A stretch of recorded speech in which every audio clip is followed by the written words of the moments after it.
حضرت عمر فاروق رضی اللہ تعالیٰ عنہ کی خلافت کا دور ایسا بابرکت دور تھا کہ فتوحات کا ایک نہ ختم ہونے والا سلسلہ شروع ہو گیا تھا۔ آپ کی حسن تدبیر سے دنیا کی دو بڑی سلطنتیں یعنی کہ ایرانی اور رومن مسلمانوں کے سامنے سرنگو ہو گئے۔ حضرت عمر فاروق رضی اللہ تعالیٰ عنہ کی فتوحات کا رقبہ تقریباً 22.5 لاکھ مربع میل بیان کیا جاتا ہے۔ یہ فتوحات ایران اور رومنوں کی عظیم سلطنتوں کے مقابلے میں عربوں کی ایک مفلوک حال اور ایک چھوٹی سی قوم کو حاصل ہوئی۔ رومنوں کی سلطنت جزیرہ غابلقان ایشیائی کو یک تمام فلسطین، مصر، سوڈان پر چھائی ہوئی تھی۔ ایران کی سلطنت میں چند سال بیشتر اس قدر طاقت اور قوت تھی کہ رومن سلطنت کو شکست دے کر شام کے ملک میں فاتحانہ بڑھتی ہوئی ساحل بحر اور مصر تک پہنچ گئی تھی۔ ایرانیوں کے قبضے میں رومنوں سے کم علاقے نہ تھے۔ یہ دونوں سلطنتیں مشرقی اور مغربی دنیا پر اپنے اثرات، شہرت اور تمدن کے اعتبار سے مستول تھی، اور کوئی تیسری طاقت ان کے مقابلے میں دنیا میں پائی ہی نہ جاتی تھی۔ عمر فاروق رضی اللہ تعالیٰ عنہ کی خلافت کے دور میں مسلمانوں کی حیرت انگیز کامیابی اور فتوحات کے اسباب بیان کرتے ہوئے عیسائی اور غیر مسلم مورخ کہتے ہیں کہ رومن اور ایرانی دونوں سلطنتیں کمزور ہو گئی تھیں، اس لیے مسلمانوں کو آسانی سے فتوحات کا موقع مل گیا تھا۔ لیکن یہ وجہ بیان کرتے ہوئے وہ یہ بھول جاتے ہیں کہ عربوں یا مسلمانوں کی طاقت ان کمزور شدہ سلطنتوں کے مقابلے میں تقریباً نہ ہونے کے برابر تھی۔ جب مسلمان اور ان دونوں سلطنتوں کے درمیان لڑائی کا سلسلہ جاری ہوا تو رومنوں اور ایرانیوں کے درمیان کوئی مخالفت اور لڑائی نہیں تھی۔ نہ رومن ایرانیوں کے دشمن تھے، نہ ایرانی رومنوں کے خون کے پیاسے تھے۔ دونوں سلطنتوں کو الگ الگ اپنی پوری طاقت مسلمانوں کے مقابلے میں صرف کر دینے کی سہولت حاصل تھی۔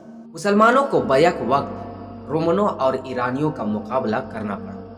یہ دونوں سلطنتیں مہذب اور متمدن سلطنتیں سمجھی جاتی تھیں اور بہت پرانی حکومتیں تھیں۔ ان کے پاس سامان حرب و ضرب کثرت سے اور با افراد تھے۔ جنگ کے انتظامات بھی بے شمار تھے۔ باقاعدہ لشکر مرتب کیے ہوئے تھے۔ بے شمار ان کے سالار تھے اور انتظامی اہلکار کا کوئی شمار نہ تھا۔ جبکہ مسلمانوں کی صورت میں عرب کے صحراؤں سے اٹھنے والی قوت ان چیزوں سے کہیں دست تھی، اور پھر ان قوتوں کا اندازہ اس طرح بھی کیا جا سکتا ہے کہ ایرانی اور رومن دونوں قوتیں ایک میدان میں 2 لاکھ سے زیادہ مسلح اور آہن پوش لشکر لا سکتی تھی۔ اس کے علاوہ ان دونوں قوتوں کے 2 لاکھ کے لشکر کی پشت پر کئی لشکر اسی قدر تعداد کے موجود ہوتے تھے تاکہ بوقت ضرورت مسلمانوں سے ٹکرانے والے لشکر کی مدد کی جا سکے۔ لہٰذا اس 2 لاکھ کے لشکر کو لڑتے ہوئے یہ اطمینان ہوتا تھا کہ اگر انہیں پسپا ہونا پڑا تو ان کے پیچھے ان کے بے شمار مسلح بھائی بند ہیں جو ان کی مدد کر سکتے ہیں۔ دوسری طرف مسلمانوں کی حالت مختلف تھی۔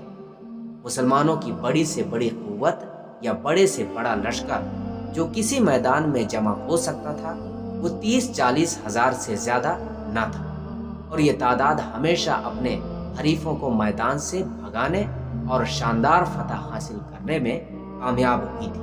حالانکہ ان 30-40 ہزار مسلمانوں کی پشت پر کوئی زبردست عسکری مشتقر تھا، نہ کوئی بڑا لشکر۔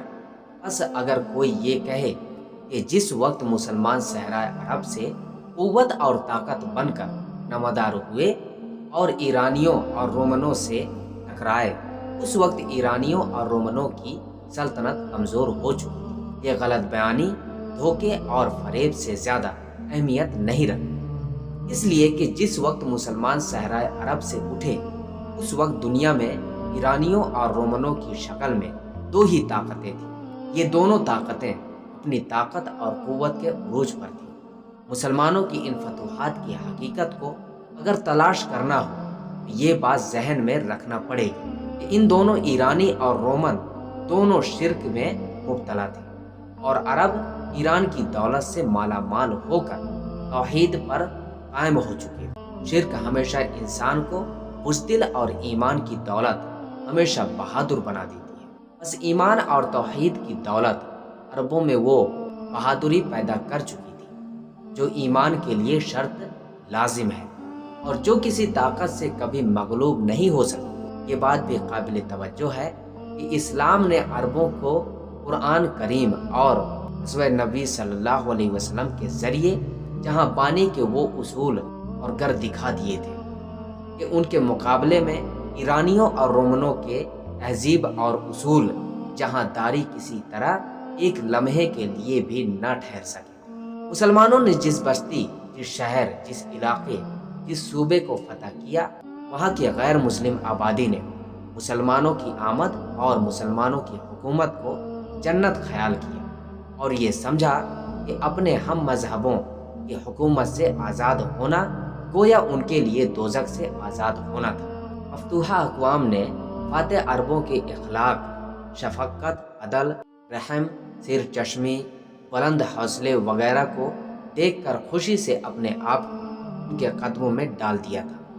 اور حقیقت یہ ہے کہ بنی نوع انسان اپنی انسانیت کو ان عرب فاتحین کی بدولت بچا سکے۔ بس رومنوں اور ایرانیوں کا کیا حوصلہ تھا کہ وہ مسلمانوں کے مقابلے میں فتح مند ہو سکتے۔ ایک اور بات بھی قابل توجہ ہے کہ اسلام نے عربوں میں نہ صرف بہادری اور شجاعت پیدا کر دی تھی بلکہ ان جیسی اتفاق، ایثار اور قربانی کی مثال کسی قوم اور کسی بھی ملک میں نہ موجود ہو سکے گی جو صحابہ رضی اللہ تعالی عنہم اجمعین میں اسلام کی بدولت پیدا ہو چکی تھی۔ تو ناظرین، یہ واقعہ مکمل ہوا۔